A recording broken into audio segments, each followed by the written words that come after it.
அன்பார்ந்த முருக பக்தர்களுக்கு வணக்கம். நான் ஜெயம் எஸ்கே கோபி.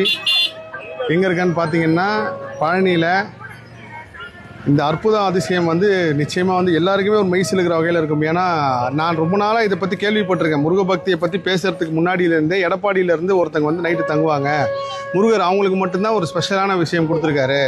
வேறு யாருக்குமே அந்த ஒரு பாக்கியம் கிடைக்கல, இவங்களுக்கு மட்டும் தான் கிடச்சிருக்கு அப்படின்னு நிறைய தேடி படிச்சிருக்கேன். அப்புறம் முருகர் பற்றி பேச ஆரம்பிச்சதுக்கப்புறம் முருகர் ஆராய்ச்சி வந்ததுக்கப்புறம் இன்னும் ஏன் இவங்களை பற்றி தொடர்ந்து வந்துக்கிட்டே இருக்குது அப்படின்றது ஒரு கேள்விக்குறியாகவே இருந்துச்சு. ஏன்னா இந்த பர்வத குல ராஜா அப்படின்ற ஒரு குலத்தை சேர்ந்தவங்களுக்கு ஏன் இவ்வளோ பெரிய இறைவன் இந்த பாக்கியத்தை கொடுத்துருக்காரு? இங்கே மட்டும் கிடையாது, திருவண்ணாமலை, சிதம்பரம், பழனி கொண்டார். இந்த மாதிரி எடப்பாடி காவடி சபையிலேருந்து பேசுகிறாங்க. நீங்கள் இந்த நிகழ்வுக்கு வரணும்னு நாங்கள் ஆசைப்பட்றோம், எங்களுக்கு முருகர் உத்தரவு கொடுத்துருக்காரு அப்படின்னு சொன்னாங்க.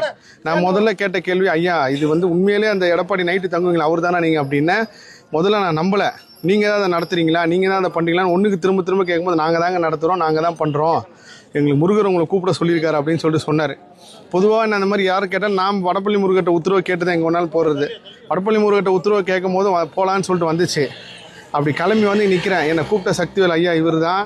இப்போ தான் அந்த காவடியை முழுசாகவும் பார்த்தேன். இது சொல்ல வார்த்தையே கிடையாது. ஏன்னா அவ்வளோ உணர்வுபூர்வமான ஒரு விஷயம். இந்த மக்கள் எல்லாருக்கும் முருகர் எவ்வளோ பெரிய பாக்கியம் கொடுத்துருக்காரு பாருங்க. நான் அடிக்கடிக்கு சொல்லுவேன் முருகர் சொந்தங்கள், முருகர் சொந்தங்கள்னு சொல்லி. உண்மையிலேயே முருகர் சொந்தங்கள் பார்த்தீங்கன்னா இந்த பர்வத குல மக்கள் தான் முருகனுக்கு நேரடி சொந்தம். அது மிகப்பெரிய பாக்கியங்க ஐயா. ரொம்ப நன்றிங்க, ரொம்ப நன்றி. என்னை அழைச்சதுக்கு ரொம்ப நன்றி. இன்றைக்கி இரவு அவங்க பழனி மலையில் தங்கி முருகர் கூடவே இருக்க போகிறாங்க. அதில் இந்த அடியருக்கும் ஒரு சிறு பாக்கியம் கிடச்சிருக்கு. எல்லா புகழும் முருகனுக்கே. நன்றி.